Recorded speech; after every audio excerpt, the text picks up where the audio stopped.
Orang-orang yang mempercayai Tuhan Yesus berpikir, bila dosa mereka sudah sekali diampuni, mereka akan mendapatkan keselamatan abadi. Dan saat Tuhan datang, mereka akan langsung diangkat ke kerajaan surga. Dulu ketika masih mempercayai Tuhan, aku juga berpikir begitu. Tapi apa sebenarnya arti dari mempercayai Tuhan dan diselamatkan? Apakah hanya karena dosa kita diampuni, kita sudah layak masuk kerajaan surga? Pertanyaan-pertanyaan itu selalu saja membuatku bingung. Setelah aku menerima pekerjaan penghakiman Tuhan di akhir zaman, membaca banyak firman Tuhan yang Maha Kuasa, melihat misteri 3 tahap pekerjaan Tuhan yang sudah diungkapkannya, serta memahami misteri rencana pengelolaan Tuhan untuk menyelamatkan manusia, pada akhirnya aku mendapat kejelasan tentang arti diselamatkan oleh Tuhan. Aku juga melihat dengan jelas kalau pekerjaan penghakiman Tuhan di akhir zaman adalah pekerjaan yang sepenuhnya menyucikan dan menyelamatkan umat manusia. Bagi seseorang yang mempercayai Tuhan, arti diselamatkan memang sebuah misteri. Tanpa mengalami pekerjaan penghakiman Tuhan di akhir zaman, kita tidak punya cara lain untuk melihat misteri ini dengan jelas.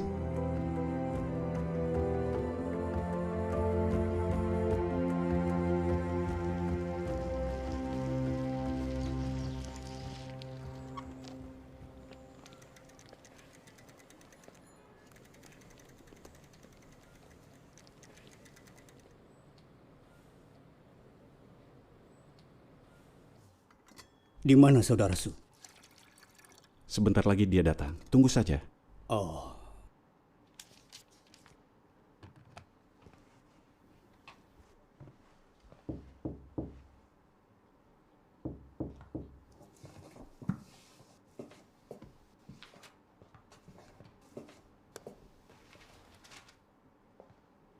Siapa itu? Ini aku, Xiao Su. Oh, Saudara Su, masuklah. Baiklah. Aku datang. Oh ya, ada sekumpulan orang asing di gang. Aku pikir aku sedang diawasi. Aku menunggu mereka pergi sebelum masuk. Baiklah. PKT sudah menangkap banyak orang Kristen. Mereka menyuruh orang-orang mengawasi daerah-daerah perumahan. Makin banyak warga Manula mengenakan ban lengan merah. Kita harus lebih berhati-hati. Oh. Menurutku, mulai sekarang kelompok kita tidak bisa beribadah di lokasi yang sama. Kita harus selalu berpindah. Kalau tidak, kita akan mendapat masalah bila tertangkap PKT. Hei, bagaimana keadaan di lingkunganmu?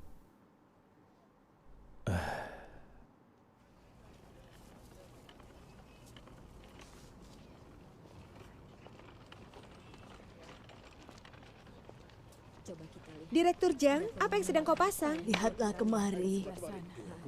Ada apa ini? Laporkan kegiatan religius ilegal.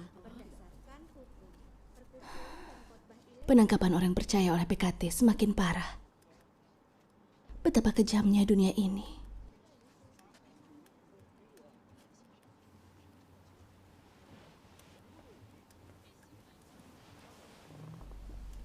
Shoshu, penangkapan oleh PKT semakin serius.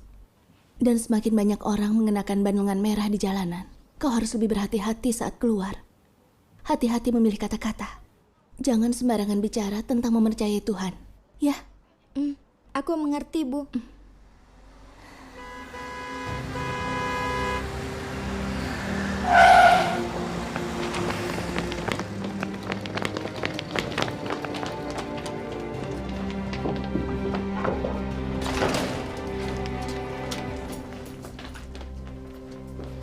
Di mana Su Zhiqian? Dia tidak di sini. Tidak di sini. Apa yang kalian lakukan? Kenapa rumahku digeledah? Jawab. Di mana dia berkhotbah hari ini? Aku tidak tahu. Tidak tahu. Geledah semuanya.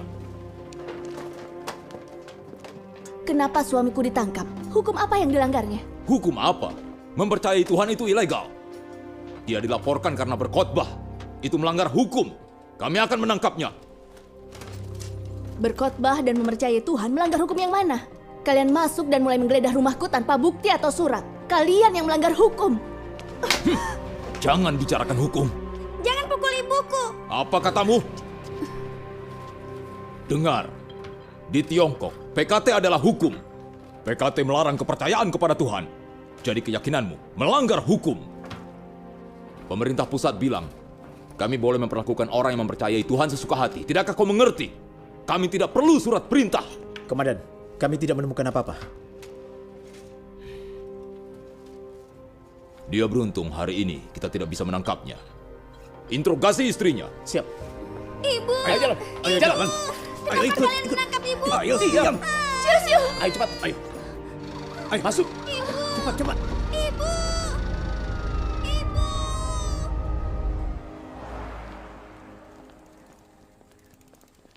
Ayah. Ayah. Ayah. Xiaoshu? Xiaoshu!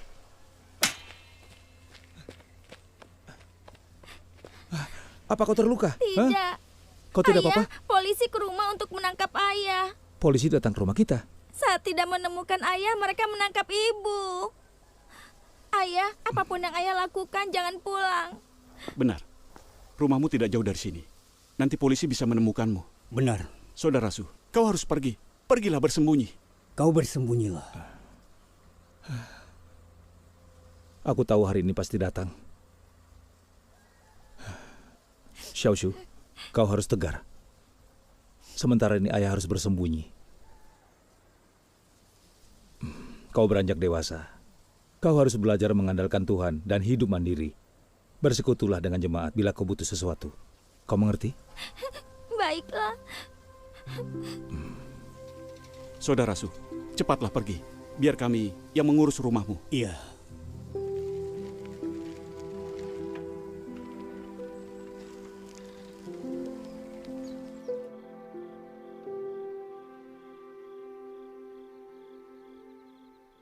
Saudara Su, kami baru pindah ke desa ini. Orang-orang di sini tidak tahu kami mempercayai Tuhan. Seharusnya kau aman tinggal di sini. Ya, terima kasih. Saudara Su, makanlah. Baiklah. Setelah perjalanan panjang, kau pasti lelah. Habiskanlah makananmu lalu beristirahat. Besok kita bicara lagi. Baiklah, kalian juga istirahatlah. Baik. Baiklah.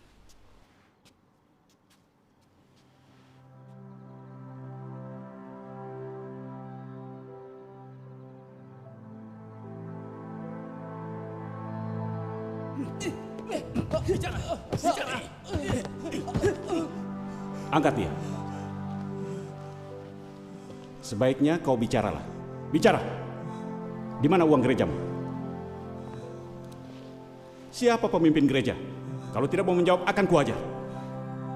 Aku tidak melanggar hukum apapun. Kebebasan beragama tertulis dengan jelas dalam konstitusi. Semua yang dilakukan gereja adalah sah dalam konstitusi. Apa yang kalian inginkan dariku?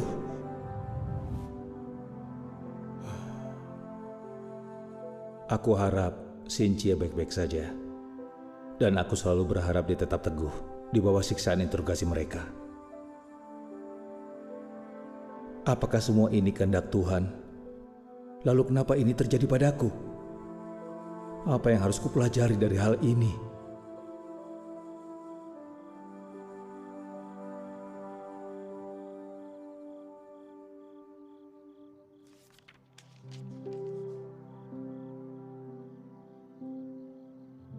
Pemurnian merupakan cara terbaik Tuhan menjadikan orang sempurna.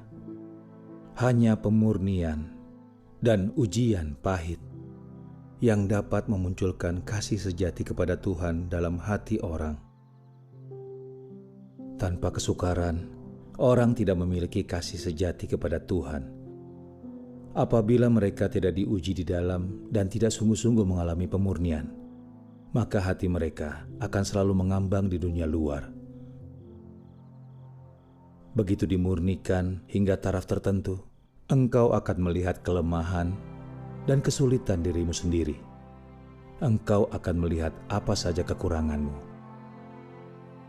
Dan bahwa engkau tidak mampu mengatasi banyaknya masalah yang kau hadapi. Dan engkau akan melihat betapa besarnya pembangganganmu. Hanya selama ujian, orang akan mengetahui keadaan mereka yang sesungguhnya. Dan ujian menjadikan orang lebih mampu untuk disempurnakan.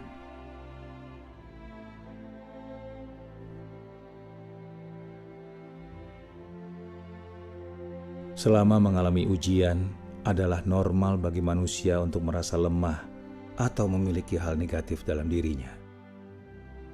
Atau kurang bisa melihat kehendak Tuhan dengan jelas atau jalan pengamalan mereka. Tetapi apapun yang terjadi, engkau harus memiliki iman dalam pekerjaan Tuhan. Tidak masalah bagaimana Tuhan bekerja, atau dalam lingkungan seperti apa kau berada sekarang.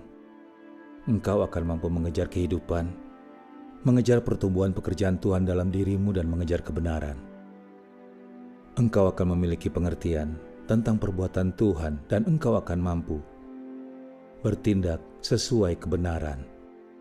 Inilah imanmu yang sejati dan ini menunjukkan engkau tidak kehilangan harapan dalam Tuhan.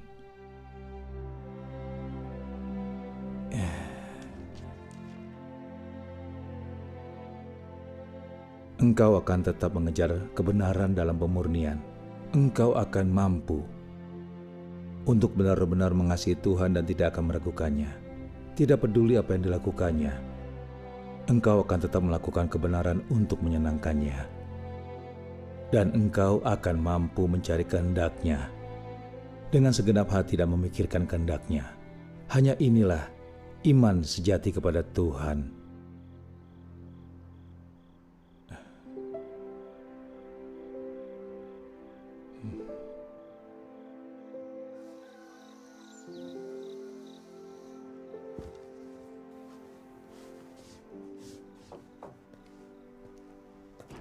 Saudara Su, kau bangun pagi? Saudara Chow, silakan duduk. Iya. Apakah semalam kau tidur nyenyak? Aku sama sekali tidak bisa tidur. Istriku ditangkap dan dimasukkan ke dalam tahanan. Aku mengkhawatirkannya. PKT sangat kejam terhadap umat Tuhan. Aku tahu mereka pasti akan menyiksanya. Aku tidak tahu apakah dia bisa bertahan. Ketika aku ditangkap karena menyebarkan Injil, polisi hampir membunuhku. Aku berdoa minta kekuatan dari Tuhan. Aku tetap bertahan dan tidak mengkhianati Tuhan. Tapi dia wanita dan belum pernah mengalami hal ini. Apa yang akan terjadi padanya kalau mereka menyiksanya? Bila mereka membuatnya cacat, bagaimana keluarga kami bisa bertahan? Yang bisa kulakukan hanyalah berdoa kepada Tuhan. Ditangkap dan dipenjara adalah ujian berat bagi orang yang percaya. Iman istrimu sangat kuat. Kurasa dia bisa mengatasinya. Tapi tidak mudah menghadapi penyiksaan itu. Polisi PKT menyiksa umat Tuhan sampai hampir mati. Sulit bagi kita yang laki-laki untuk bertahan dalam penyiksaan itu. Apalagi bagi wanita. Aku khawatir istriku tidak bisa bertahan. Atau bila mereka membuatnya cacat, aku harus merawatnya. Bagaimana aku punya waktu untuk gereja? Hanya memikirkannya saja sudah membuatku takut. Tapi aku membaca firman Tuhan dan mulai mengerti kehendak Tuhan. Tuhan menggunakan ujian untuk mengungkap dan menyucikan kita. Dia menggunakan situasi semacam ini supaya kita melihat kerusakan kita sendiri. Ya, agar kita selalu bisa mengejar kebenaran, lalu disucikan dan disempurnakan oleh Tuhan. Tuhan mengizinkan masa-masa sulit terjadi. Ada maksud yang terkandung di dalamnya. Itu benar. Ini mengungkapkan tingkat pertumbuhanku di hadapan Tuhan. Sebelumnya, aku pikir tidak ada batas dari hal-hal yang bisa kulepaskan.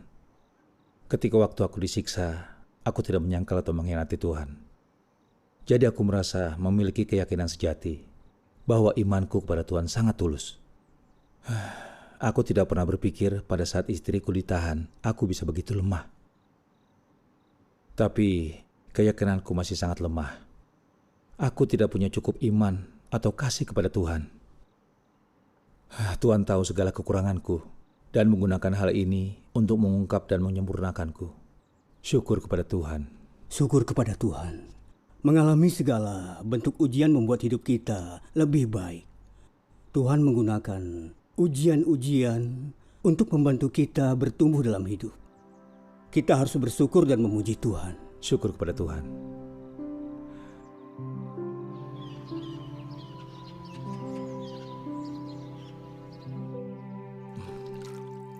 Saudara Li. Saudara Su. Aku baru mau menemuimu. Masuklah. Baik, Oh, Saudara Li sudah datang? Masuklah. Mau sarapan? baiklah. Silakan makan. Aku ada pekerjaan. Baik, terima kasih.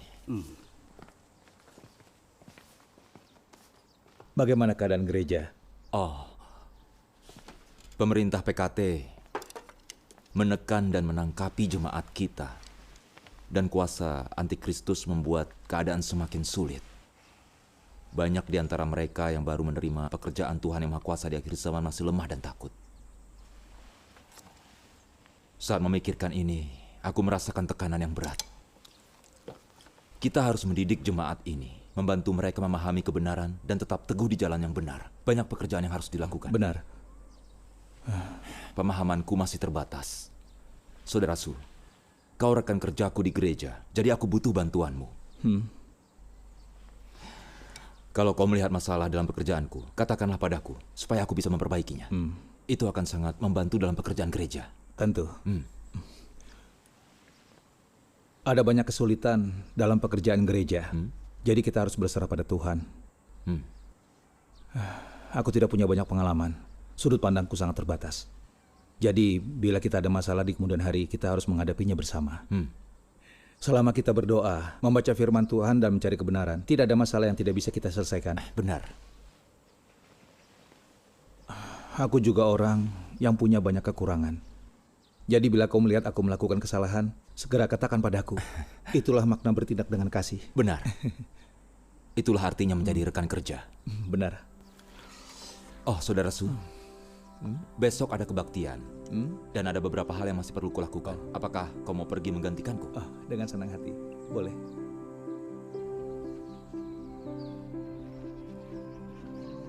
Saudara Wu, Ya, hari ini kau bertugas mengawasi. ya, Awasi keadaan dengan baik. ya.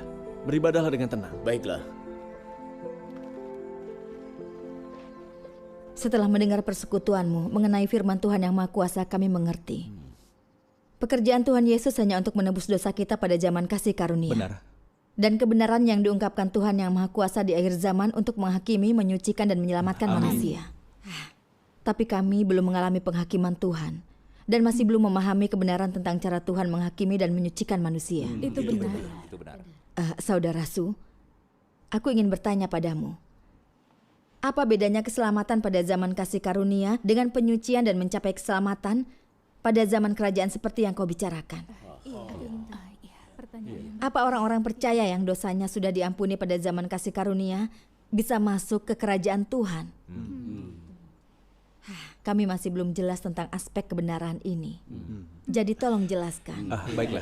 Syukur kepada Tuhan. Aku baru mau menanyakan itu. Ini sesuatu yang harus kita dengar.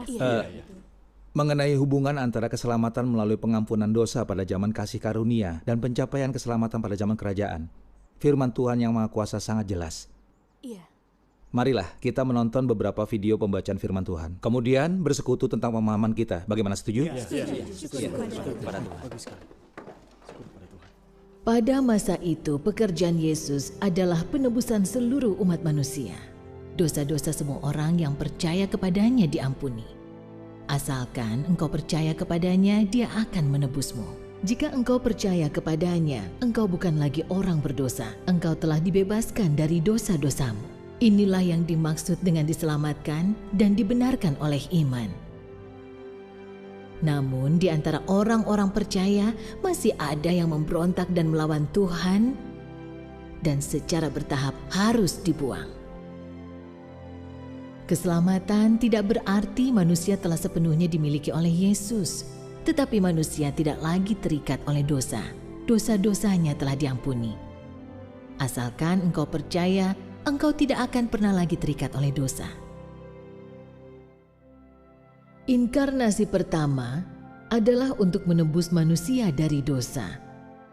Melalui daging Yesus, yang artinya Dia menyelamatkan manusia dari salib. Namun watak iblis yang rusak tetap ada dalam diri manusia. Inkarnasi kedua tidak lagi berfungsi sebagai korban penghapus dosa, melainkan bertujuan untuk sepenuhnya menyelamatkan mereka yang telah ditebus dari dosa. Ini dilakukan agar orang-orang yang telah diampuni dapat dibebaskan dari dosa-dosa mereka dan ditahirkan sepenuhnya, serta mencapai perubahan dalam watak mereka terlepas dari pengaruh kegelapan iblis dan kembali ke hadapan tahta Tuhan. Hanya dengan cara inilah manusia dapat sepenuhnya disucikan. Daging manusia adalah milik iblis, penuh dengan watak ketidaktaatan, sesuatu yang sangat tercemar, sesuatu yang najis. Orang-orang mengidamkan terlalu banyak kenikmatan daging, ada terlalu banyak perwujudan dari keinginan daging, dan karena itu Tuhan memandang hina keinginan daging sampai pada titik tertentu. Ketika orang meninggalkan hal-hal yang cemar dan rusak dari iblis, mereka memperoleh keselamatan dari Tuhan. Tetapi jika mereka tetap tidak mampu melepaskan diri mereka sendiri dari kecemaran dan kerusakan, maka mereka akan tetap berada di bawah kekuasaan iblis.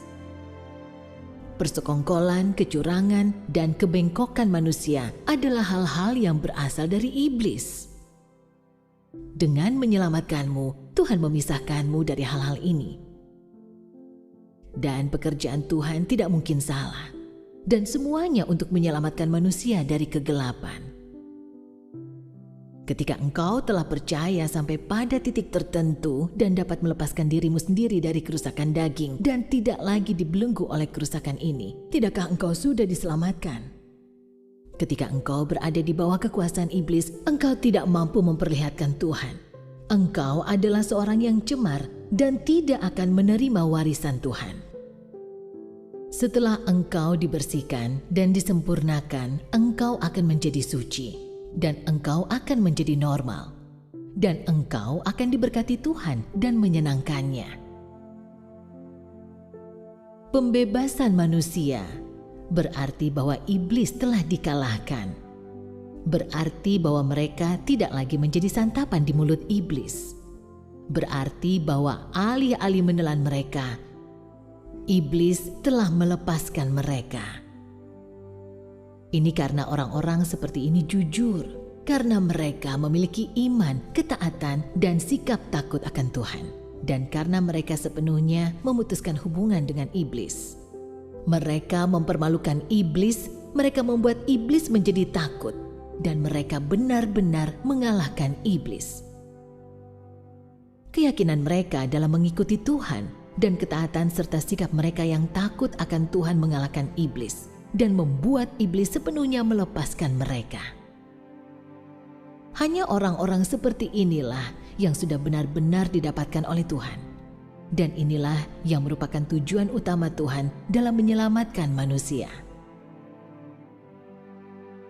Jika ingin diselamatkan dan ingin sepenuhnya didapatkan oleh Tuhan, maka semua orang yang mengikuti Tuhan harus menghadapi pencobaan dan serangan besar maupun kecil dari iblis. Mereka yang keluar dari pencobaan dan serangan ini dan mampu mengalahkan iblis sepenuhnya adalah mereka yang telah diselamatkan oleh Tuhan. Ini berarti mereka yang telah diselamatkan bagi Tuhan adalah mereka yang telah mengalami ujian Tuhan dan yang telah dicobai dan diserang oleh iblis berulang kali. Mereka yang telah diselamatkan bagi Tuhan memahami kehendak dan tuntutan Tuhan dan mampu menerima kedaulatan dan pengaturan Tuhan.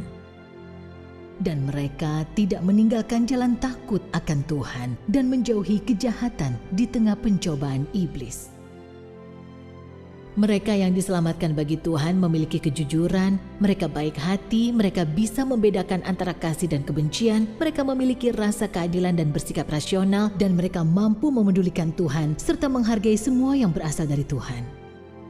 Orang-orang semacam itu tidak diikat, dimata-matai, dituduh, ataupun disiksa oleh iblis. Mereka sepenuhnya bebas. Mereka telah dibebaskan dan dilepaskan sepenuhnya. Ayub adalah orang dengan kebebasan seperti itu. Dan inilah sesungguhnya makna penting mengapa Tuhan telah menyerahkannya kepada iblis.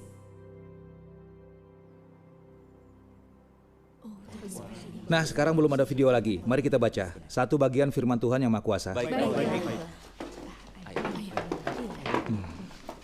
Akan aku bacakan. Baiklah. Tuhan Yang Maha Kuasa berkata, orang jenis apa yang dilahirkan di akhir zaman? Mereka adalah orang-orang yang telah melewati kerusakan iblis selama beberapa ribu tahun dan telah dirusak sampai kedalaman tertentu sehingga mereka tidak lagi terlihat seperti manusia. Tetapi akhirnya setelah melewati hajaran, penghakiman, dan pengungkapan firman Tuhan, dan setelah ditaklukkan, mereka mendapatkan kebenaran dari dalam firman Tuhan, dan setelah dengan tulus diyakinkan oleh Tuhan, mereka telah mencapai pengertian tentang Tuhan dan mereka bisa menaati Tuhan dengan pasti dan memuaskan kehendak-Nya. Pada akhirnya, rencana pengelolaan Tuhan akan mendapatkan sekelompok orang seperti ini. Umat manusia yang akan didapatkan dari seluruh rencana pengelolaan adalah sekelompok orang yang bisa mengerti kehendak Tuhan, yang mendapatkan kebenaran dari Tuhan, dan yang memiliki hidup serta rupa manusia yang Tuhan minta. Kelompok orang yang akan didapat di akhir zaman adalah mereka yang akan bertahan pada akhirnya. Dan kelompok itu juga adalah mereka yang memenuhi persyaratan Tuhan yang Dia kasihi dan Dia senangi. Amin. Hei, sekarang aku mulai mengerti apa arti keselamatan. Syukur kepada Tuhan. Iya, aku juga. Kini kalian sudah mendengar firman Tuhan yang Maha Kuasa. Apa perbedaannya, jelas? Iya, jauh lebih jelas. Setelah Dia selesai melakukan pekerjaan penebusan pada zaman kasih karunia, lalu kenapa Tuhan masih harus menghakimi dan menyucikan manusia di akhir zaman? Hal ini memiliki artian yang sangat dalam. Tanpa mengalami pekerjaan Tuhan yang Maha Kuasa di akhir zaman, kita tidak bisa memahami aspek kebenaran ini.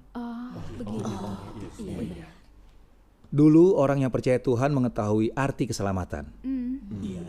Keselamatan berarti diampuni dari dosa kita karena penebusan Tuhan Yesus, sehingga lolos dari kutukan dan hukuman hukum Taurat. Dengan tidak lagi dihukum oleh hukum Taurat berarti dosa kita diampuni. Dan satu lagi, dengan disalibkan, Tuhan Yesus memikul semua dosa kita. Saat kita berdoa kepada Tuhan dan mengakui semua dosa kita, kita menerima pengampunan Tuhan dan menikmati sukacita dan kedamaian yang diberikan Roh Kudus. Ini membuktikan kalau Tuhan sudah mengampuni semua dosa kita. Amin.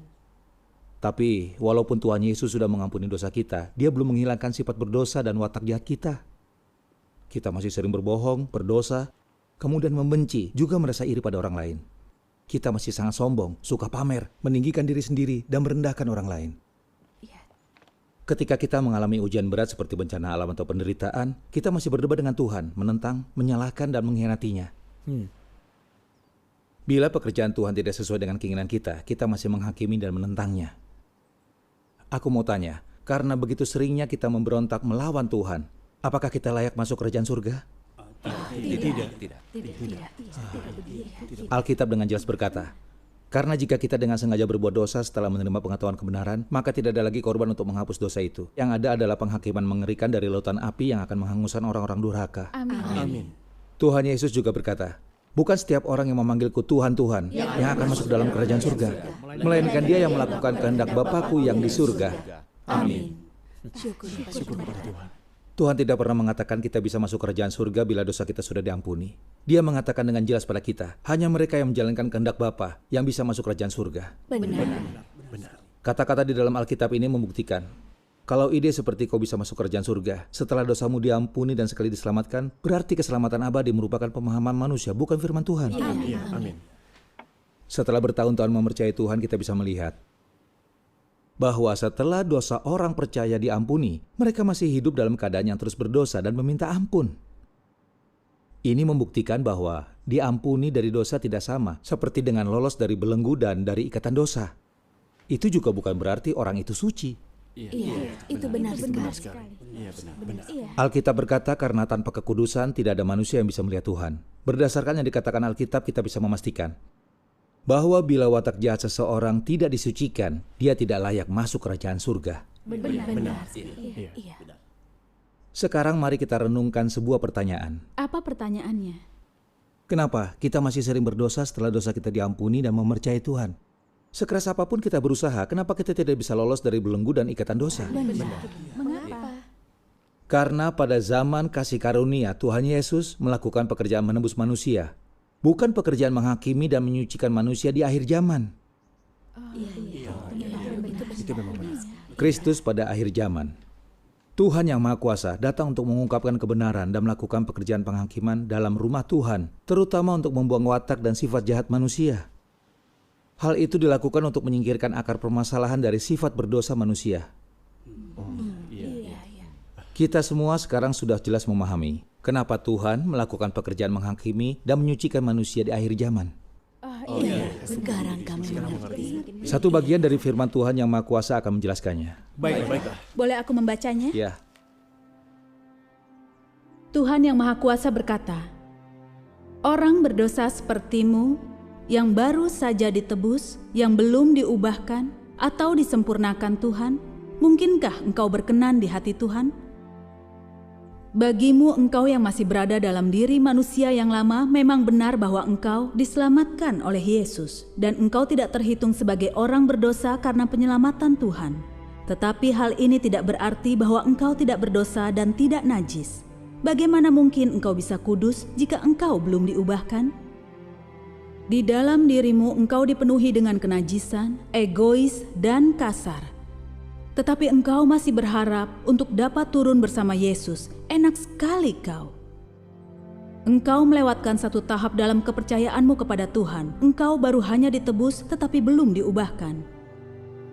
Agar engkau dapat berkenan di hati Tuhan, Tuhan harus langsung melakukan pekerjaan pengubahan dan pembersihan terhadapmu.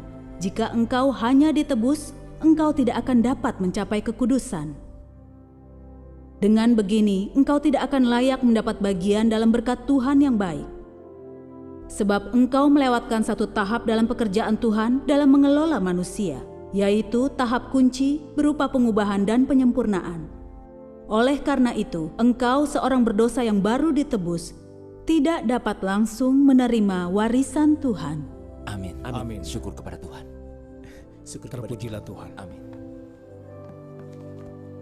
Sekarang apa kita semua sudah memahami apa arti keselamatan pada zaman kasih karunia? Syukur kepada Tuhan. Setelah membaca itu, aku lebih paham. Syukur kepada Tuhan. Keselamatan itu artinya setelah dosamu diampuni, kau layak berdoa kepada Tuhan dan menikmati kasih karunia-Nya.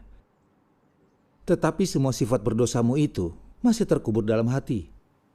Manusia masih dikendalikan sifat berdosa mereka dan sering berdosa. Mereka bahkan menyalahkan dan menentang Tuhan. Ini membuktikan kalau seseorang yang dosanya diampuni masih belum dimenangkan oleh Tuhan. Dan mereka masih belum bisa sungguh-sungguh menaati dan memujinya. Walaupun manusia mempercayai Tuhan dan dosanya diampuni, sebanyak apapun kasih karunia Tuhan yang mereka nikmati, manusia masih hidup dalam kekuasaan iblis. Mereka masih menjadi milik iblis. Itu fakta yang tidak bisa dibantah. Benar. Itu benar. Tapi manusia yang sudah mengalami penghakiman Tuhan, disucikan, mencapai keselamatan sangat berbeda.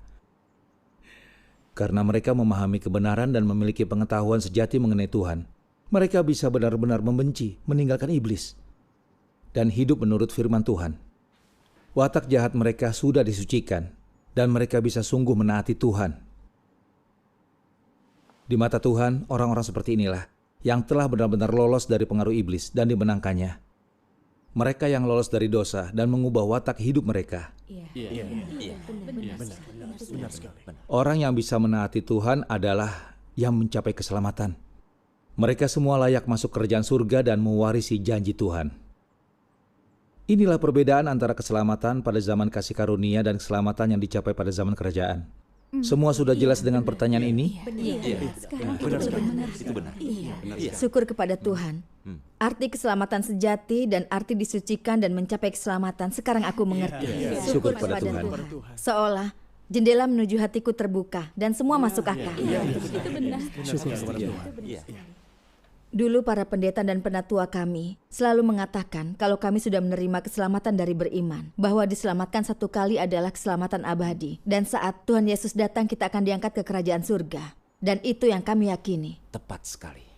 Tapi pada kenyataannya, seberapapun kita menahan diri, kita tidak bisa lolos dari belenggu dosa. Kami ingin melakukan firman Tuhan, juga mengasihi dan menaatinya. Bagaimanapun kami mencoba, tidak bisa melakukannya. Iya. Itu benar. Aku selalu merasa bingung. Bisakah orang seperti kita yang sering memberontak kepada Tuhan, sungguh bisa masuk kerajaan surga? Tidak. Aku mengerti setelah mendengar firman Tuhan yang Maha Kuasa. Keselamatan yang kita bicarakan di masa lalu adalah pengampunan dosa supaya tidak dihukum oleh hukum Taurat. Namun tanpa menyucikan sifat berdosa dan watak jahat di dalam diri kita, itu bukanlah keselamatan yang sejati. Iya, itu benar. Tuhan yang Maha Kuasa telah datang untuk melakukan pekerjaan penghakiman dan menyucikan manusia di akhir zaman. Kalau kita menerima penghakiman Tuhan, sifat jahat kita akan dihilangkan. Itulah arti keselamatan dan diselamatkan. Syukur kepada Tuhan. Itu membuat kita layak untuk masuk kerajaan surga. Syukur kepada Tuhan. Benar. Tanpa membaca firman Tuhan yang Maha Kuasa, kita tidak akan memahami arti keselamatan sejati. Kita masih akan mempercayai pendeta, berpikir kalau dosa kita sudah diampuni, kita akan diizinkan masuk kerajaan surga. Iya, benar. Iman tanpa paham kebenaran bukanlah iman yang sebenarnya. Tapi sekarang aku paham dengan jelas. Hanya setelah watak jahat kita disucikan dan kita sungguh bisa menaati Tuhan, mengikuti kehendak-Nya, baru bisa berkata kalau kita sudah mencapai keselamatan. Syukur kepada Tuhan. Di akhir zaman, pekerjaan Tuhan yang Maha Kuasa, yaitu menghakimi dan menyucikan manusia, adalah yang kita butuhkan. Iya, itu tepat.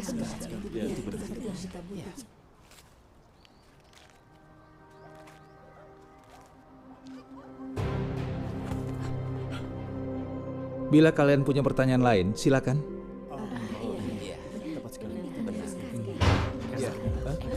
Saudara Joe, gawat. Polisi datang. Sebaiknya kalian pergi. Saudara Joe, cepat. Bawa Saudara Su keluar dari Saudara sini. Su, ikutan denganku. Ayo pergi.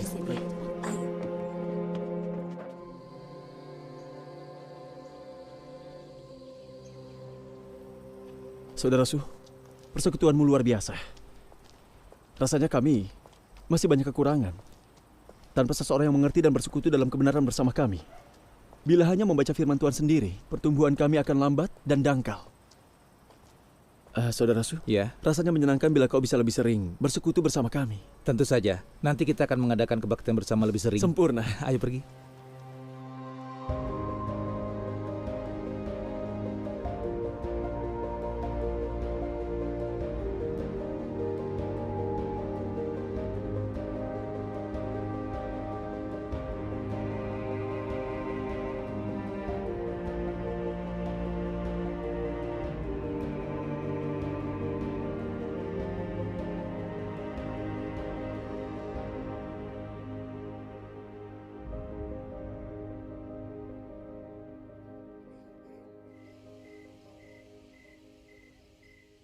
Terbang. Syasha, kau sudah cukup lama bermain. Saatnya kerjakan tugasmu. Baiklah. Sana. Beberapa hari ini ada sesuatu yang membuatku bingung. Menurutku, persekutuan saudara Su sangat mencerahkan dan sangat membantu kita. Tapi sepertinya dia bukan bicara tentang pengalamannya dalam melakukan firman Tuhan. Apakah menurutmu itu masalah? Saudara Su mengorbankan rumah dan keluarganya demi memenuhi kewajibannya. Saat dia ditahan dan dipenjara karena mempercayai Tuhan, dia tetap teguh. Dan istrinya baru saja ditangkap dan dipenjara. Bukannya mengeluh, dia masih bekerja di gereja. Bukankah dia lebih memahami kebenaran daripada kita? Dia tahu berkhotbah dan melakukan pekerjaannya. Kurasa begitu. Kau sudah kembali? Banyak sekali pesawatnya. Iya, itu mainan Syasha. Kau sudah makan? Iya. Besok aku akan pergi ke kebaktian di kota. Aku akan pergi beberapa hari. Kalau begitu besok pagi aku akan buat sarapan. Ibu dan ayah menelpon. Iya, silakan. tunggu. Iya. Ibu, ayah, kapan kalian pulang? Aku merindukan kalian.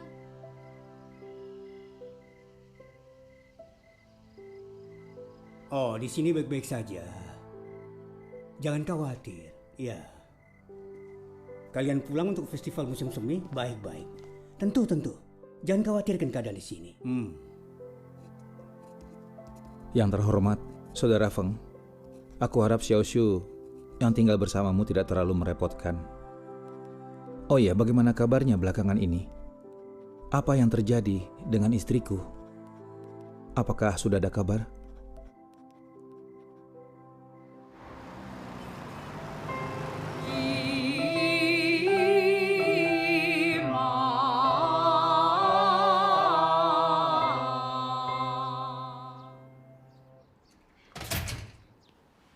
Oh, saudara Su datang. Mendengar kalian berlatih seperti sebuah paduan suara yang sebenarnya. Kami harus melakukan ini karena PKT. Ya. Tepat sekali. Kebaktian kita lebih aman dengan menggunakan penyamaran ini. Mari, mulai kebaktiannya. Baiklah. Hei, mana saudari Chin? Iya. Dia pasti datang sebentar lagi. Biasanya dia selalu tepat waktu. Iya. Oh, itu dia datang. Saudari Chin, kau sudah datang? Ayo masuk.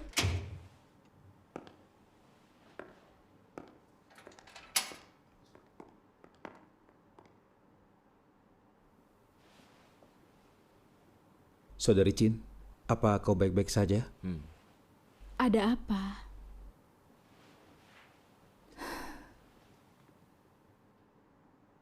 Beberapa hari ini terasa begitu sulit. Aku tidak bisa terus bersama suamiku yang bukan orang percaya. Beberapa hari lalu, dia bertemu wanita lain. Dia mengambil semua uang kami dan sekarang tinggal bersama wanita itu. Dunia ini begitu kejam. Saat mengetahuinya, hatiku dipenuhi kebencian. Aku bekerja keras menjalankan bisnis demi menafkahi keluargaku. Sementara dia bermesraan dengan wanita lain. Sekarang aku tidak punya uang. Bagaimana aku dan anakku bisa bertahan? Aku begitu marah. Lalu melawannya. Kami bertengkar.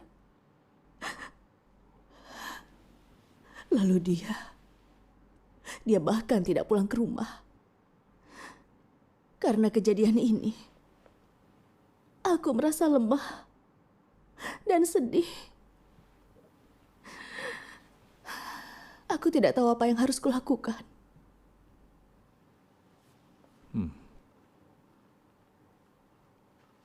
Sekarang kau memang sedang mengalami sebuah ujian. Sebagai orang percaya, kita harus tahu bahwa Tuhan mengendalikan segalanya. Ada izin dan niat baik Tuhan atas segala yang terjadi pada diri kita. Benar. Kita harus bertanya pada diri sendiri pelajaran yang bisa kita petik, kebenaran yang harus kita pahami. Kita harus menemukan kehendak Tuhan. Benar. Kita harus berdoa kepadanya dan mencari kebenaran. Itulah yang terpenting. Iya, itu benar sekali. Benar. Kita baca satu bagian dari Tuhan Yang Maha Kuasa. Baiklah.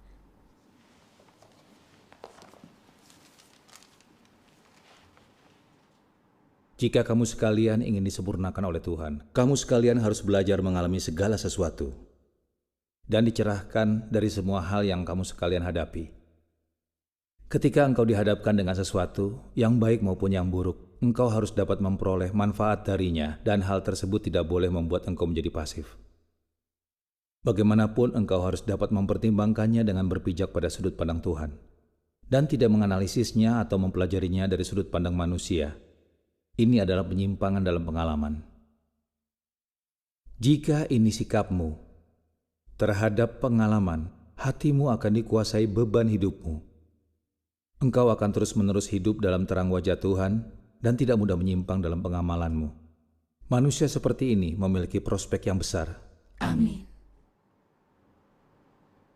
Dalam setiap tahap pekerjaan yang Tuhan lakukan di dalam diri orang, dari luar pekerjaan itu terlihat seperti interaksi antara orang-orang, seolah-olah lahir karena pengaturan manusia atau muncul dari campur tangan manusia. Namun di balik layar, setiap tahap pekerjaan dan semua yang terjadi adalah pertaruhan yang iblis buat di hadapan Tuhan. Dan orang-orang harus berdiri teguh dalam kesaksian mereka bagi Tuhan. Misalnya ketika Ayub diuji, di balik layar iblis bertaruh dengan Tuhan. Dan yang terjadi kepada Ayub adalah perbuatan manusia dan campur tangan manusia. Di balik setiap tahap yang Tuhan lakukan di dalam dirimu, terdapat pertaruhan antara iblis dengan Tuhan. Di balik semua itu ada pertempuran. Engkau harus tahu bahwa segala sesuatu yang terjadi kepadamu adalah sebuah ujian besar. Dan adalah waktu di mana Tuhan membutuhkan engkau untuk menjadi kesaksian. Amin. Amin.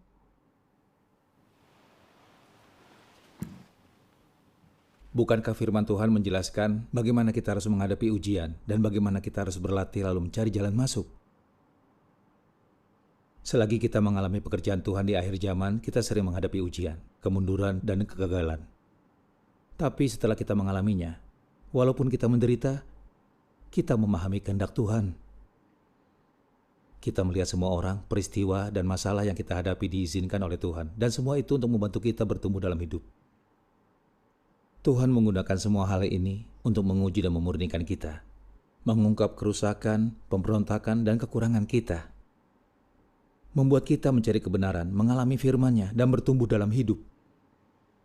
Kita juga melihat kalau pekerjaan keselamatan Tuhan sangat praktis. Itu benar. Ujian atau penderitaan apapun yang kita hadapi, selama kita berdoa kepada Tuhan mencari kebenaran dan kehendak-Nya, Dia akan menerangi dan mencerahkan kita, lalu memimpin kita menuju kemenangan atas iblis dan menjadi saksi. Amin. Syukur kepada Tuhan. Saudari Chin, bila semua hal ini tidak terjadi pada kita, apakah kita akan melihat jelas keburukan iblis? Apa yang membuktikan pada orang lain kalau kita sebagai orang percaya berjalan di jalur yang berbeda dari orang yang tidak percaya?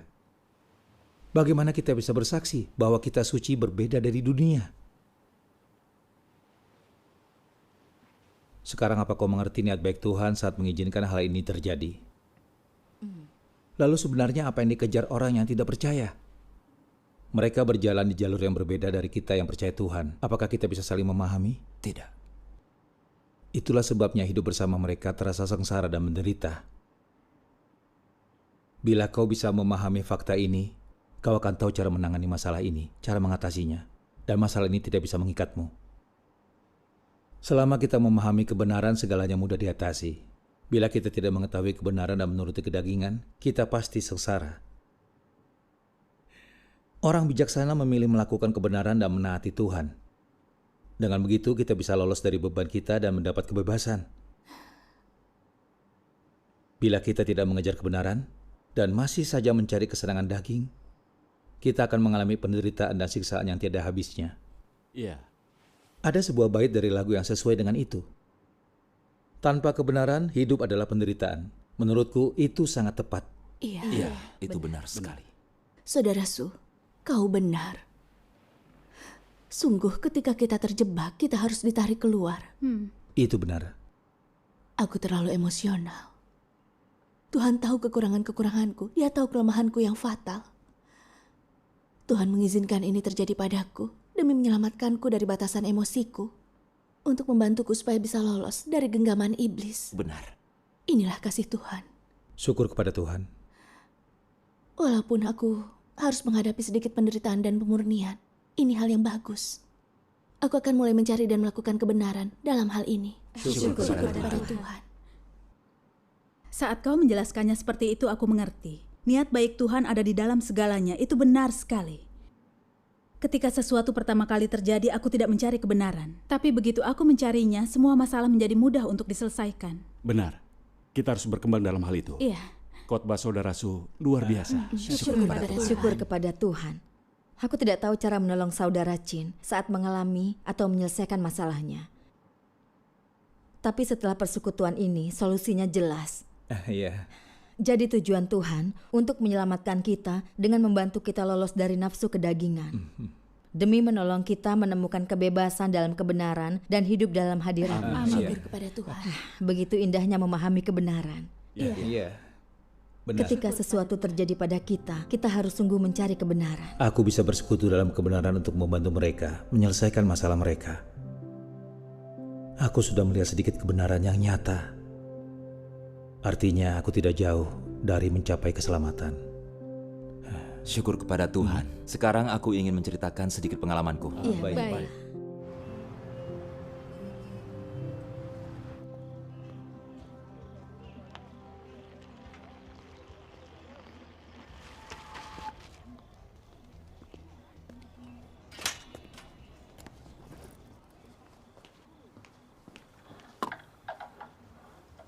Halo Saudara Su. Mengeringkan handuk? Iya. Apa kau menghadiri kebaktian? Iya. Lalu? Aku butuh bantuanmu. Saudari Go dan Saudari Su sudah lama bekerja sama.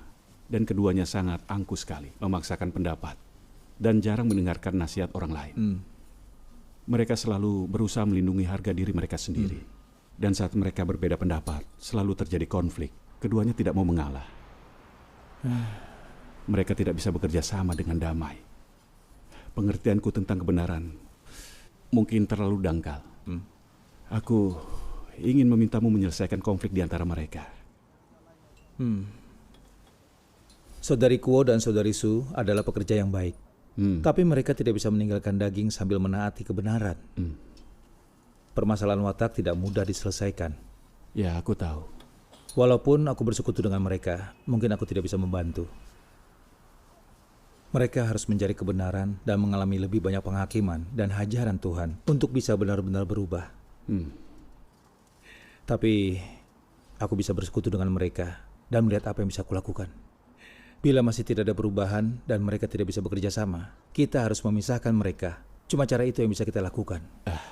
Sangat sulit mengubah watak seseorang yang rusak. Solusimu sangat bagus. Kau memang melihat segalanya dengan jelas bila sudah memahami kebenaran. Itu hanya sesuatu yang kupelajari dari pengalamanku. Sebenarnya semua masalah di gereja sangat sederhana. Tergantung dari kebenaran yang kau pahami.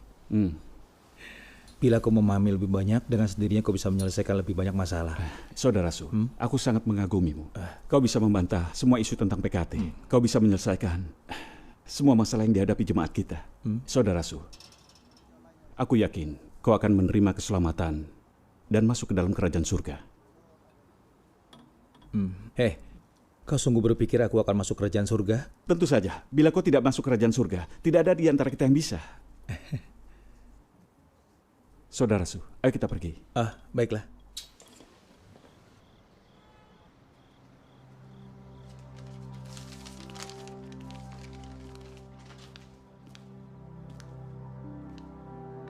Saudara Su, aku menerima suratmu.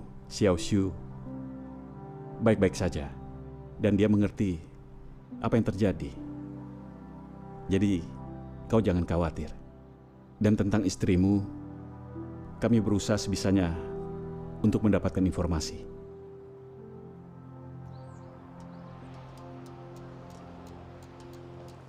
Syukur kepada Tuhan. Kebaktian kita hari ini sangat bermanfaat. Ini berkat dari Tuhan.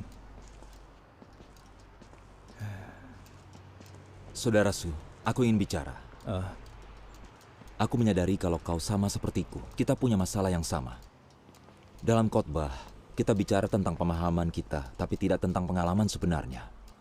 Saat kita bersekutu dalam firman Tuhan, kita jarang membahas tentang kerusakan dalam diri kita atau cara memahami sifat jahat kita, atau cara mencari kebenaran untuk mengatasinya dan perubahan apa yang sudah kita lakukan. Itu sesuatu yang harus kita perbaiki. Dalam khotbah, kita hanya fokus kepada orang lain, tapi jarang melakukan kebenaran. Kita memberikan pencerahan Roh Kudus, tapi belum melakukannya. Persekutuan kita dalam kebenaran terhadap orang lain sudah jelas, tapi hanya menawarkan sedikit realita kita sendiri. Kita berdua memiliki masalah ini. Dulu, aku seperti ini. Aku terlalu fokus pada pekerjaan gereja. Bertahun-tahun aku menjadi orang percaya tanpa pertumbuhan. Pertumbuhan rohaniku masih sangat kecil. Belum banyak perubahan dalam watak hidupku. Bekerja dan melayani Tuhan seperti ini sulit bagi kita untuk mencapai keselamatan dan disempurnakan. Kalau kita percaya tanpa mendapatkan kebenaran, kita cenderung gagal dan terjatuh saat menghadapi bencana. Baru belakangan ini, aku menyadari masalahnya. Saudara Su, apakah pemikiranmu sama? Kau memang benar. Belakangan ini aku juga merasa seperti itu. Tapi aku tidak terlalu memikirkannya. Aku merasa dalam keyakinanku selama aku bisa mengorbankan tenaga usaha dan efektif dalam kewajibanku, Tuhan akan merasa puas. Tapi setelah kau mengatakannya, aku sadar kalau itu sebuah masalah. Iya.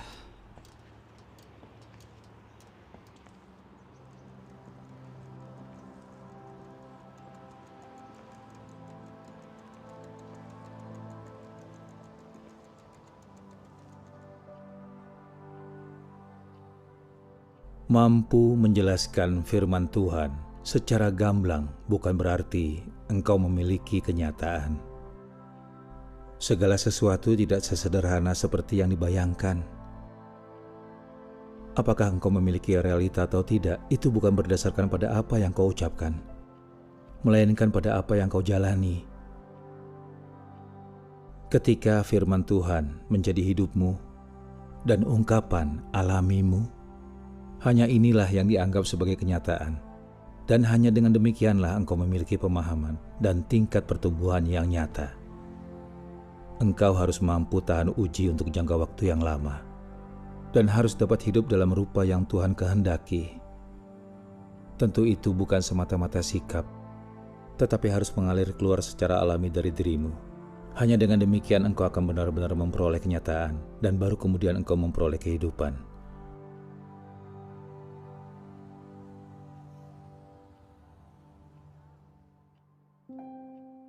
Kemampuan berbicara tentang firman Tuhan tidak menunjukkan tingkat pertumbuhanmu yang sebenarnya.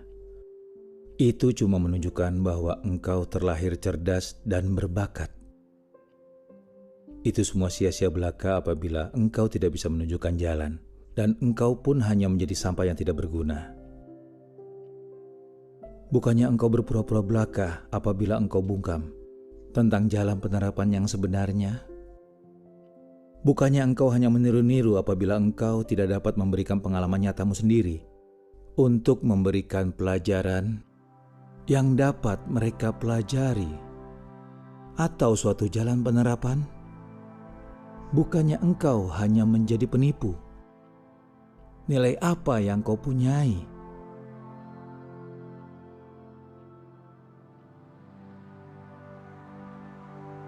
Engkau mengatakan bahwa engkau selalu menderita selama mengikut Tuhan, bahwa engkau telah mengikutinya dalam segala keadaan, dan telah berjalan bersama Dia di saat susah maupun senang.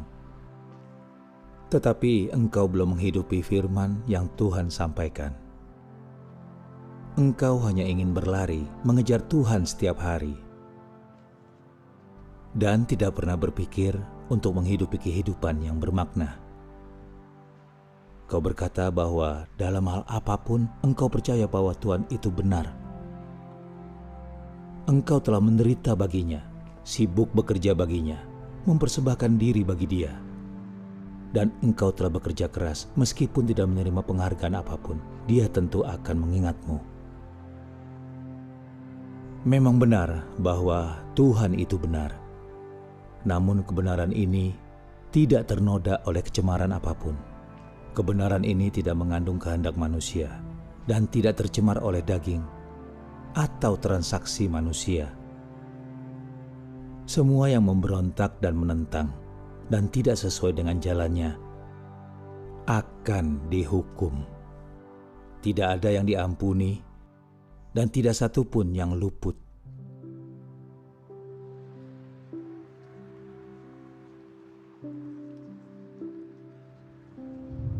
Kau pikir aku akan masuk kerajaan surga begitu? Tentu. Bila kau tidak bisa masuk kerajaan surga, memang tidak ada yang bisa. Dalam khotbah kita hanya fokus kepada orang lain, tapi jarang melakukan kebenaran. Kita memberikan pencerahan Roh Kudus, tapi belum melakukannya. Persekutuan kita dalam kebenaran terhadap orang lain sudah jelas, tapi hanya menawarkan sedikit realita kita sendiri. Bekerja dan melayani Tuhan seperti ini sulit bagi kita untuk mencapai keselamatan dan disempurnakan.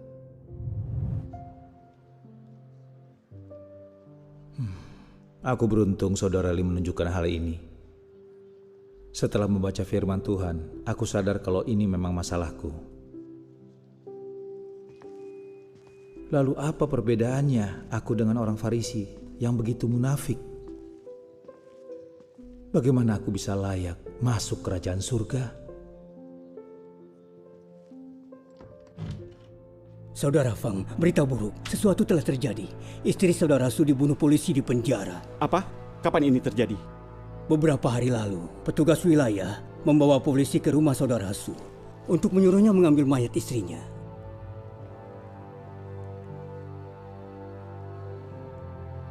Kita harus memberitahu Saudara Su. Maaf, apa itu Jajuang? Ya. Apa? Dibunuh polisi. PKT benar-benar iblis pembunuh. Bagaimana mengatakannya kepada saudara Su? Bagaimana kita mengatakannya?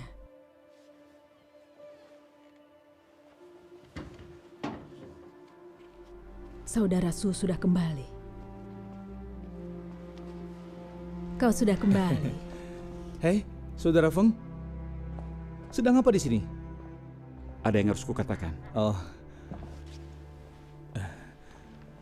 Keluargaku baik-baik saja kan?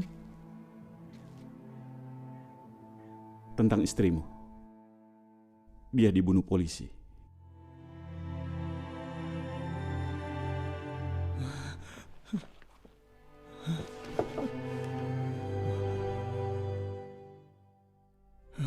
Bagaimana bisa begini?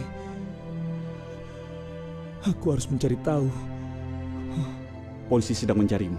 Kau tidak bisa kembali. Jemaat kita sedang mengurus segala sesuatu di rumahmu. Jangan cemaskan itu.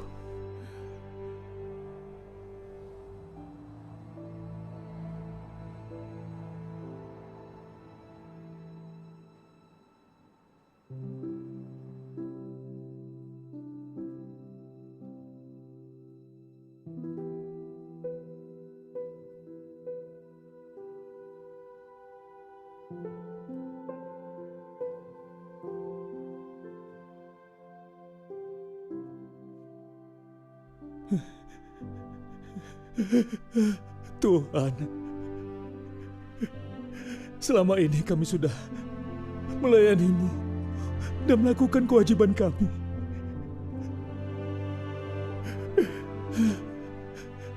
Bagaimana ini bisa terjadi pada kami? Kenapa Tuhan? Kenapa kau tidak bisa melindungi istriku?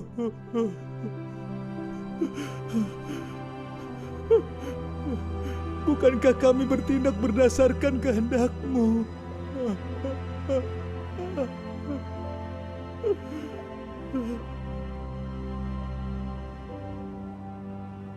Saudari Yang. Iya. Kau sudah mendengar apa yang terjadi dengan saudara Su? Iya. Kami sedang membicarakannya. Aku akan menemuinya setelah kita selesai. Bagus. Sebelum ini saudara Su sudah mengalami beberapa ujian. Dia ditahan lalu disiksa polisi PKT, tapi tidak mengkhianati Tuhan. Dia tetap teguh dan bersaksi. Tapi sekarang, yang terjadi pada istrinya bukan ujian yang kecil. Aku tidak tahu bagaimana dia belajar dan bertumbuh. Saudara Su, kau merasa lebih baik?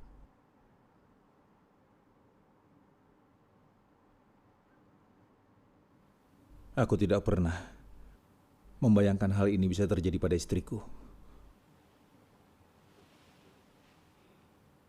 Dan aku sama sekali tidak mengerti. Aku merasa letih dan lemah. Ini hal yang sulit diterima oleh siapapun. Tapi bagaimanapun juga, kita tidak boleh salah mengerti dan menyalahkan Tuhan. Soal istrimu yang telah dianiaya oleh PKT, dia lebih memilih untuk mati daripada mengkhianati Tuhan atau jemaat. Ini kesaksian atas kemenangan dari iblis. Benar. Ingatlah para nabi dan rasul zaman dahulu. Berapa yang menyerahkan nyawanya untuk menyebarkan Injil Tuhan dan melaksanakan kehendaknya. Tuhan mengabadikan perbuatan mereka. Walaupun tubuh mereka mati, jiwa mereka terus hidup. Tuhan mengatur segalanya. Tuhan Yesus berkata, barang siapa mau menyelamatkan nyawanya, dia akan kehilangan nyawanya. Tetapi barang siapa kehilangan nyawanya karena aku, ia akan memperolehnya.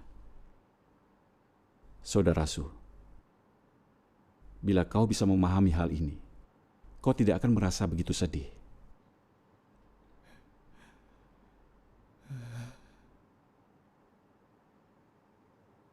Kau harus tetap tegar. Berdoalah pada Tuhan dan bacalah firman-Nya. Bila kita memahami kebenaran, tidak ada hal yang tidak bisa diatasi.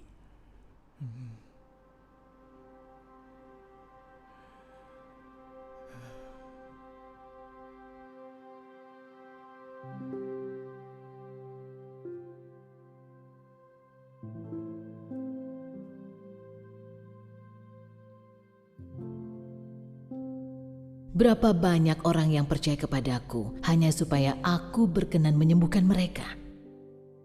Berapa banyak orang yang percaya kepadaku hanya supaya aku berkenan memakai kuasaku untuk mengusir roh-roh jahat dari tubuh mereka?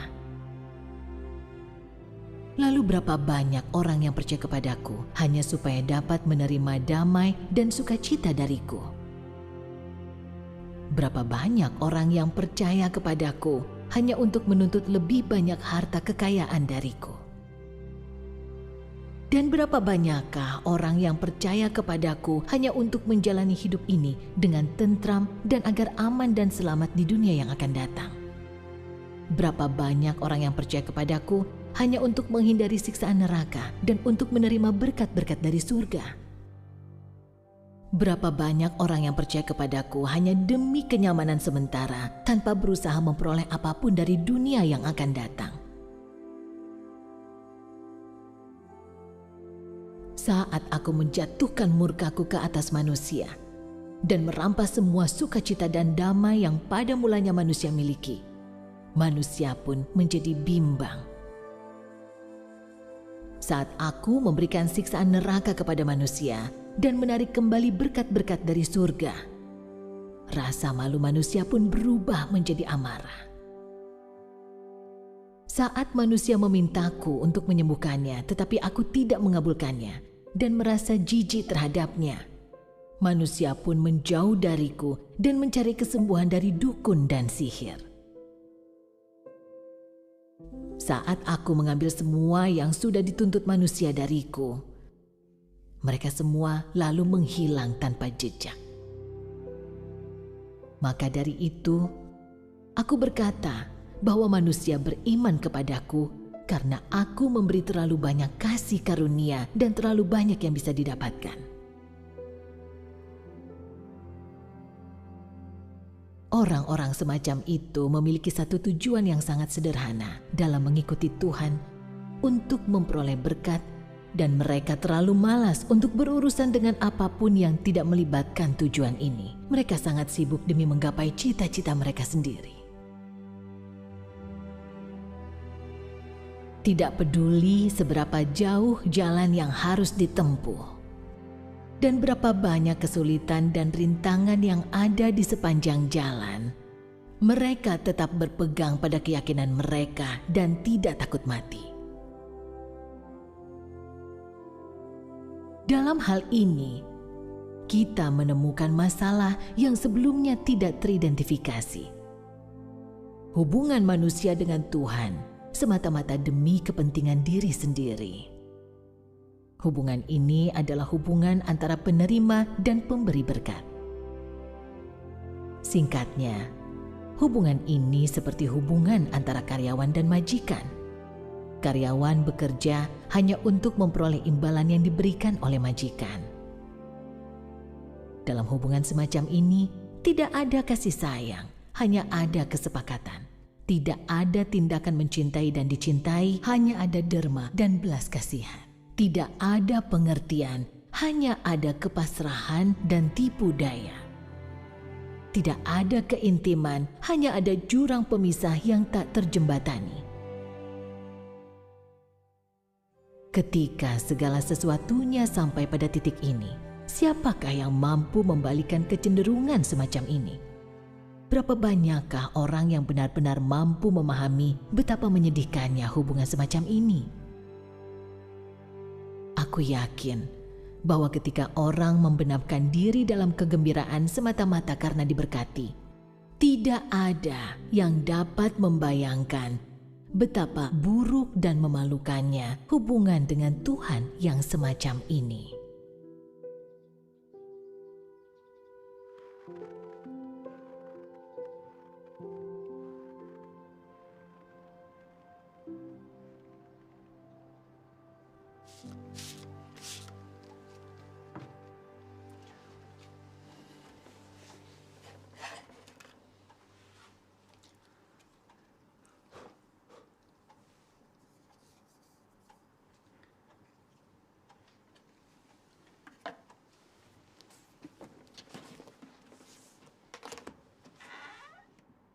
Masuklah. Baiklah. Saudara Su. Rupanya kalian. Mari, silakan masuk. Ayo, Bagaimana silakan keadaan? duduk. Silakan. Jauh lebih baik. Silakan. Iya, mari. Ayo, silakan. Baiklah. Saudara Su, bagaimana keadaanmu sekarang? Lebih baik? Lebih baik.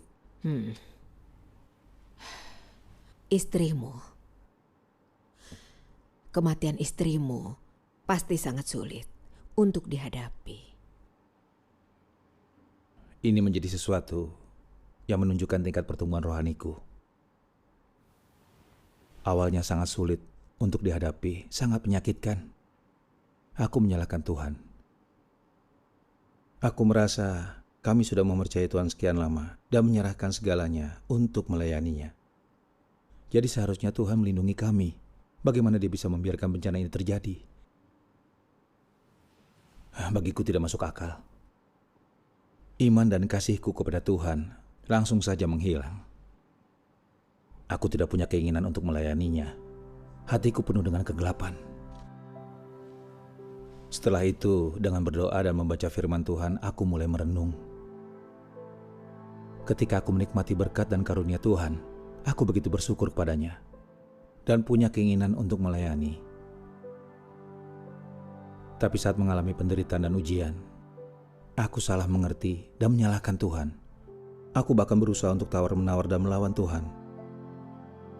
Berkorban dan berusaha seperti itu bukan melakukan kebenaran yang sesungguhnya. Bukan melayani seperti salah satu ciptaan Tuhan, membalas kasih Tuhan.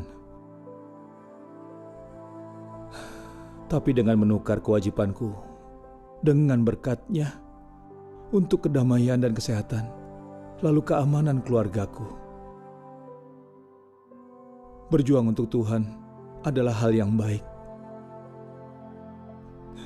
Tapi itu cuma sifat jahatku yang menginginkan keuntungan. Aku sekarang menggunakan pelayanan untuk memuaskan kebutuhanku akan berkat-Nya. Pada intinya, aku hanya mencoba untuk melakukan transaksi dengan Tuhan.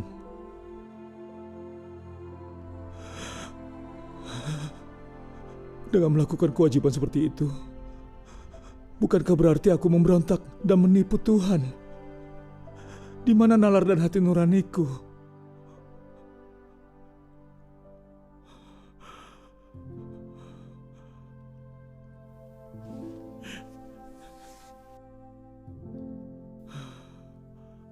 Aku mengingat berapa tahun aku sudah mempercayainya, berapa banyak khotbah yang kuberikan. Aku memberikan pencerahan Roh Kudus bagi orang lain. Tapi aku tidak punya jalan masuk ke dalam realita firman Tuhan. Dan watak kehidupanku sama sekali belum berubah. Sangat disayangkan. Bagiku ujian ini mengungkapkan sesuatu. Ujian ini menyingkap tujuanku melayani Tuhan, yaitu untuk mendapatkan berkat. Dan menyingkap pencemaran dalam imanku. Mempercayai dan berjuang untuk Tuhan seperti ini tidaklah sesuai dengan persyaratan atau kehendak-Nya. Dengan pencemaran seperti ini dalam diriku, bagaimana aku bisa sungguh menaati Tuhan? Walaupun aku berkata aku mengasihinya, itu sebuah kepalsuan. Aku tidak punya realita kebenaran. Karena aku berjuang untuk Tuhan seperti ini tanpa menyadari masalahnya. Dia mengizinkan ujian ini terjadi. Aku sangat membutuhkan pengalaman ini. Aku tahu Tuhan berusaha untuk menyelamatkanku. Iya. Tapi pengertianku masih terlalu dangkal. Saudari Yang, aku ingin dengar apa yang ingin kau katakan. Iya. Bagus kau bisa memahaminya. Kau sudah banyak belajar. Syukur pada Tuhan. Tanpa penghakiman firman-Nya dan penyingkapan ujian, sulit bagi kita untuk mengetahui kekurangan dan kerusakan kita sendiri. Kita tidak bisa melihat masalah praktis diri kita sendiri. Bahkan kita tidak tahu kalau cara kita melayani Tuhan sudah rusak. Iya. Kita bekerja bagi Tuhan berdasarkan gagasan dan bayangan kita. Bahkan kita berpikir, selama tidak mengkhianati hukum Taurat, menghakimi, menentang atau berdosa kepada Tuhan. Bila kita melakukan perbuatan baik, memberikan khotbah, berarti kita sudah memahami kebenaran, mencapai keselamatan dan bisa masuk kerajaan surga. Dulu ketika aku mempercayai Tuhan, aku punya masalah yang sama. Tapi setelah mempercayai Tuhan yang Maha Kuasa dan mengalami penghakiman firman-Nya, aku melihat kebenaran akan bagaimana aku bisa dirusak oleh iblis. Aku sangat sombong, suka menipu, dan serakah. Watak-watak jahat ini berakar sangat dalam di hatiku. Watak ini menjadi kehidupanku dan mengendalikan pikiranku, menyebabkanku untuk terus memberontak dan menentang Tuhan melawan keinginanku. Saat itulah aku menyadari kebutuhan akan penghakiman dan hajaran Tuhan di akhir zaman. Tanpa penghakiman dan hajaran Tuhan, walaupun Dia mengampuni dosa kita, kita masih menjadi milik iblis dan menentang Tuhan. Kita tidak akan pernah mendapatkan persetujuan Tuhan. Sungguh benar. Mari kita dengar firman Tuhan yang Maha Kuasa. Iya, baik.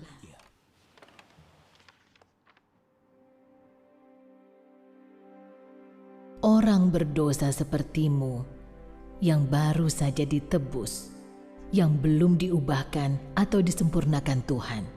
Mungkinkah engkau berkenan di hati Tuhan? Bagimu, engkau yang masih berada dalam diri manusia yang lama, memang benar bahwa engkau diselamatkan oleh Yesus. Dan engkau tidak terhitung sebagai orang berdosa karena penyelamatan Tuhan. Tetapi hal ini tidak berarti bahwa engkau tidak berdosa dan tidak najis. Bagaimana mungkin engkau bisa kudus jika engkau belum diubahkan?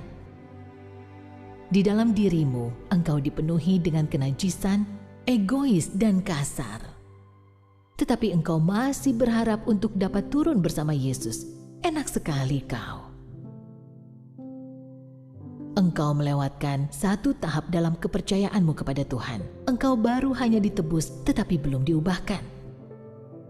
Agar engkau dapat berkenan di hati Tuhan, Tuhan harus langsung melakukan pekerjaan pengubahan dan pembersihan terhadapmu. Jika engkau hanya ditebus, engkau tidak akan dapat mencapai kekudusan. Dengan begini, engkau tidak akan layak mendapat bagian dalam berkat-berkat Tuhan yang baik.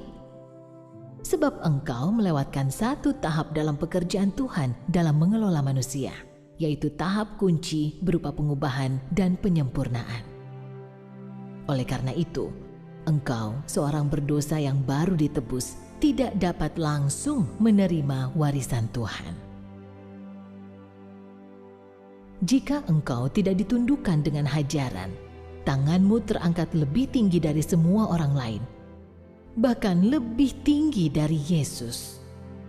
Dengan suara nyaring engkau berteriak, "Jadilah anak Tuhan yang terkasih, milikilah hubungan yang intim dengan Tuhan. Lebih baik kita mati daripada tunduk kepada iblis. Ayo kita berperang melawan si iblis tua. Ayo kita berperang melawan si naga merah yang sangat besar. Tumbangkan si naga merah yang sangat besar dari kekuasaannya, biarlah Tuhan menjadikan kita lengkap."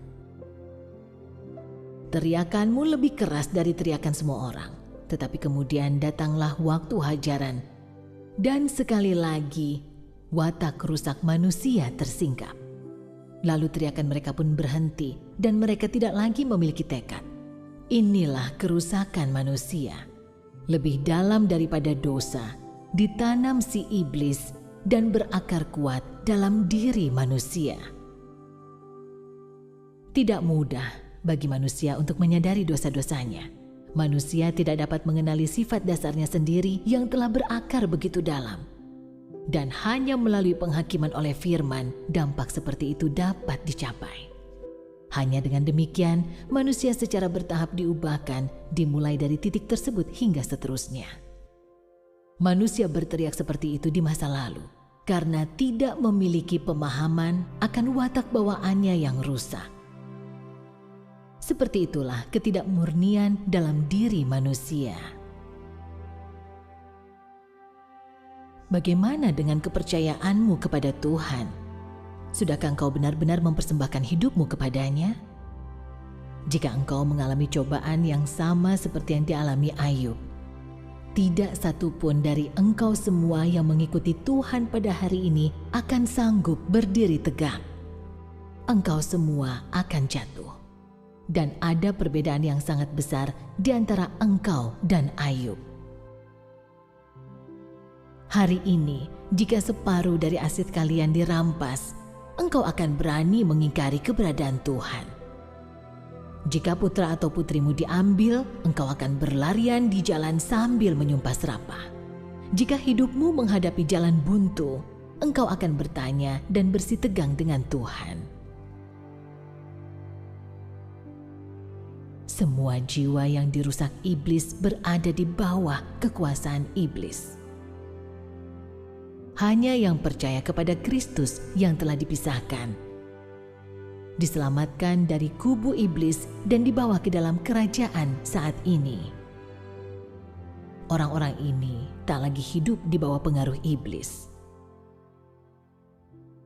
Meski begitu, sifat manusia masih berakar di dalam daging manusia. Artinya, meskipun jiwamu sekalian telah diselamatkan, sifatmu sekalian yang dahulu tetap ada. Dan masih tetap ada kemungkinan 100% kalian akan mengkhianati aku.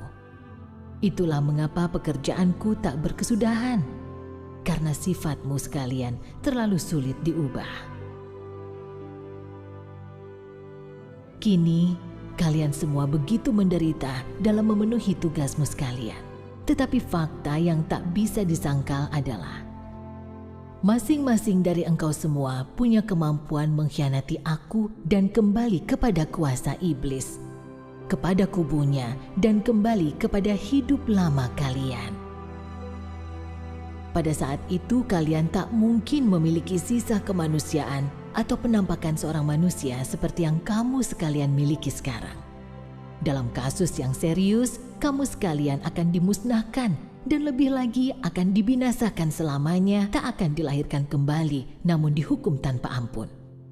Inilah permasalahan yang terpampang di hadapan kalian.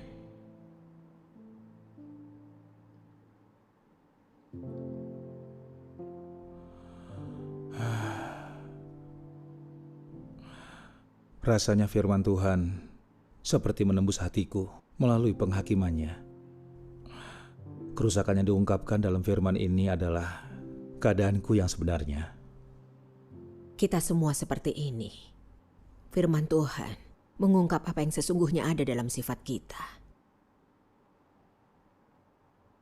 Mari kita baca 2 bagian lagi. Saudara Su, kau yang baca. Baik.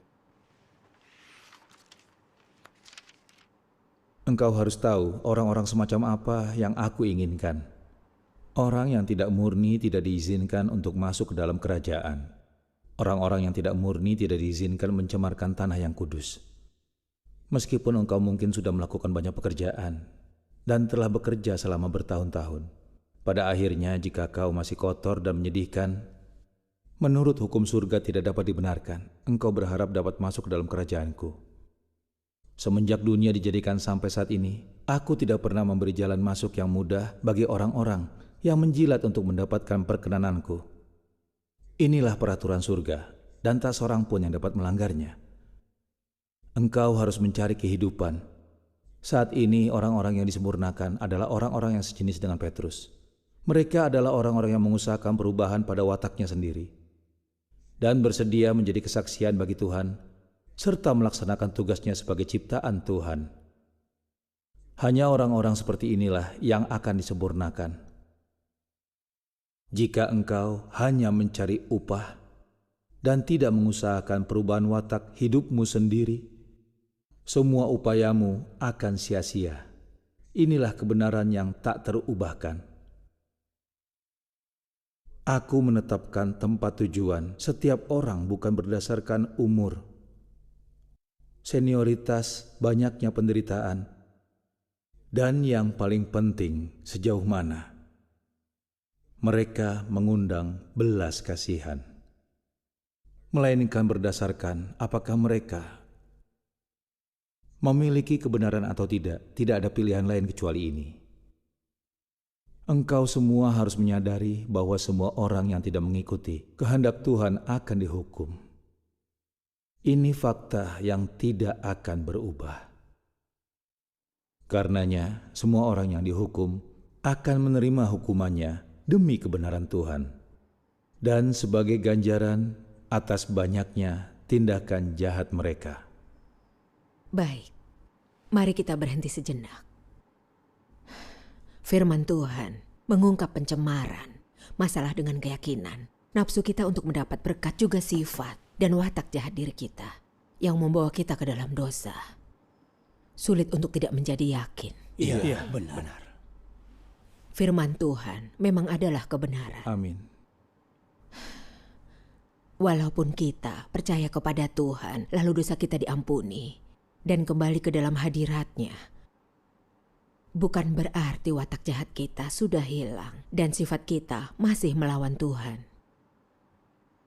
Saat ujian dan pemurnian mengancam kepentingan vital kita, kita masih melawan kehendak kita sendiri, menyalahkan, menghakimi, menentang Tuhan, bahkan menyangkal dan mengkhianati Tuhan. Benar. Bahkan, bila dosa manusia diampuni, apakah mereka sudah dimenangkan Tuhan?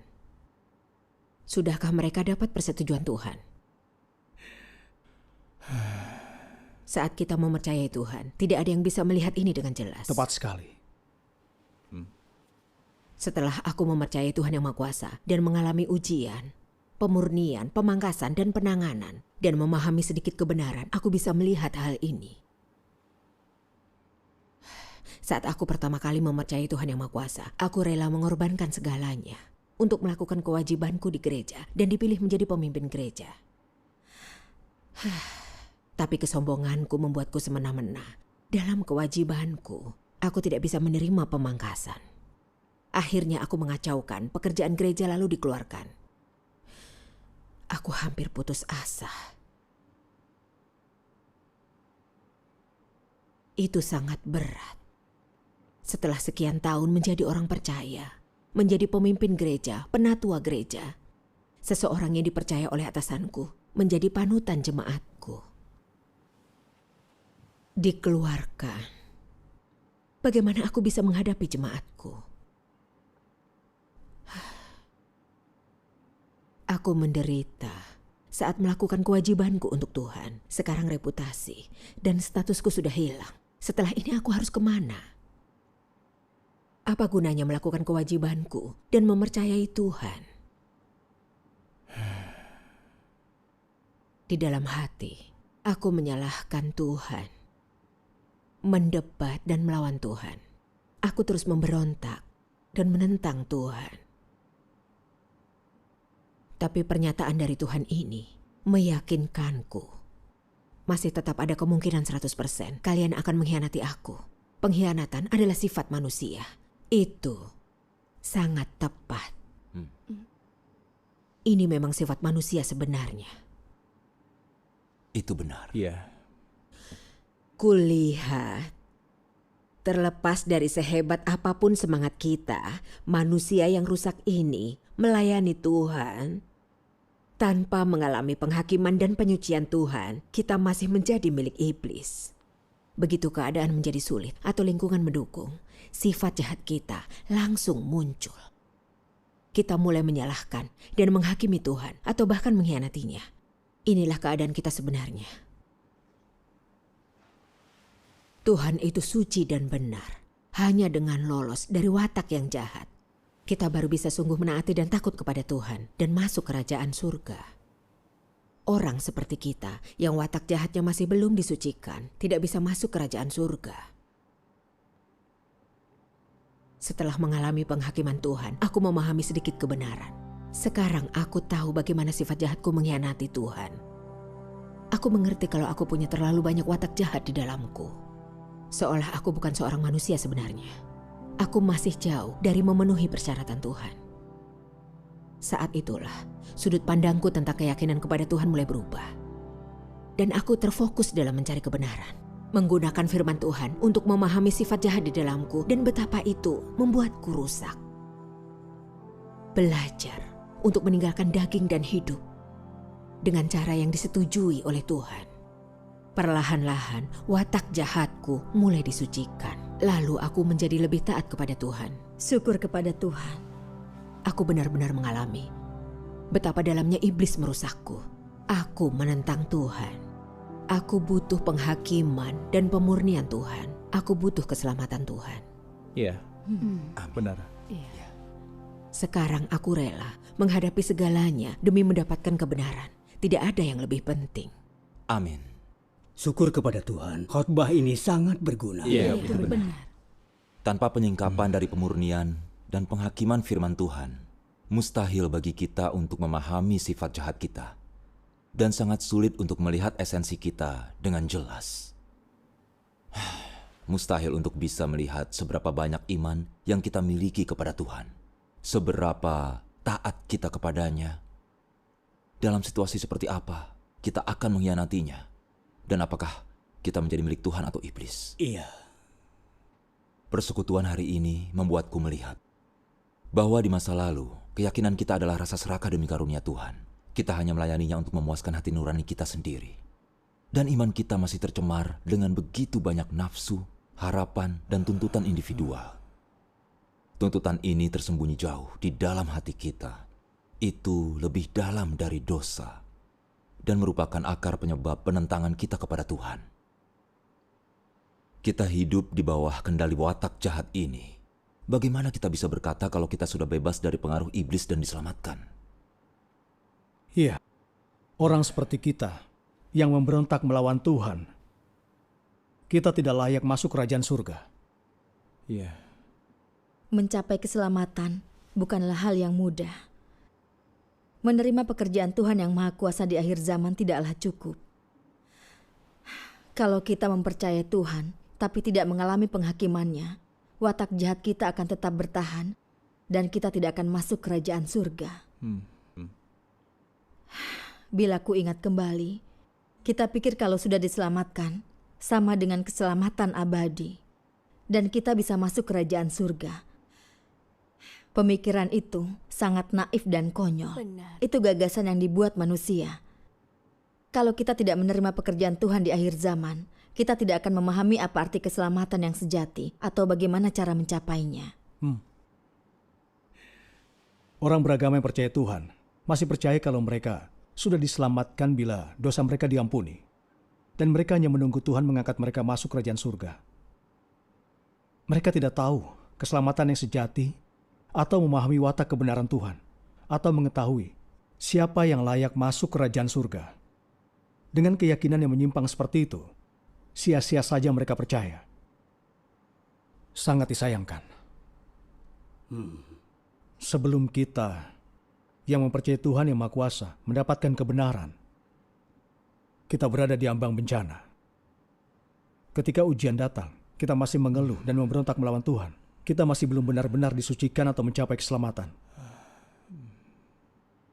Orang beragama berpikir mereka bisa masuk kerajaan Tuhan tanpa menerima penghakimannya di akhir zaman. Itu sangat tidak realistis. Iya, benar. Dulu, aku sama seperti mereka. Menunggu diangkat masuk kerajaan surga. Setelah diingat kembali, aku sadar kalau itu hanya sekedar mimpi. Tapi bukankah kita semua seperti itu? Iya. Syukur kepada Tuhan. Setelah mendengar persekutuan kalian, aku bisa melihat semuanya dengan jelas. Syukur kepada Tuhan. Selama bertahun-tahun keyakinanku, aku melayani Tuhan, menderita dan membayar harga. Aku bersekutu dengan orang lain untuk menyelesaikan masalah. Setelah aku disiksa PKT, sejak saat itu aku tidak menyangkal Tuhan. Setelah itu aku melakukan kewajibanku seperti biasa. Jadi aku berpikir sudah memiliki realita kebenaran dan watak kehidupanku sudah berubah. Kemudian aku berpikir aku sudah sungguh diselamatkan dan aku pasti masuk kerajaan surga. Tapi kematian istriku menyingkapkan diriku. Yang sudah kupelajari selama ini hanyalah sebuah doktrin rohani saja. Aku belajar untuk bekerja keras dan melakukan beberapa perbuatan baik. Tapi sifatku menjadi sangat sombong, angkuh, kebohongan, dosa, dan juga tipu daya masih saja berakar dalam diriku. Belum ada penyucian atau perubahan. Ketika ujian besar ini datang, aku masih mengeluh dan menyalahkan Tuhan. Itu membuktikan kalau aku masih bisa memberontak dan menentang Tuhan. Aku masih belum taat padanya. Ternyata aku hanya mengubah tindakanku, tapi bukanlah watak kehidupanku. Lalu bagaimana aku bisa berkata aku berbeda dengan orang Farisi yang munafik?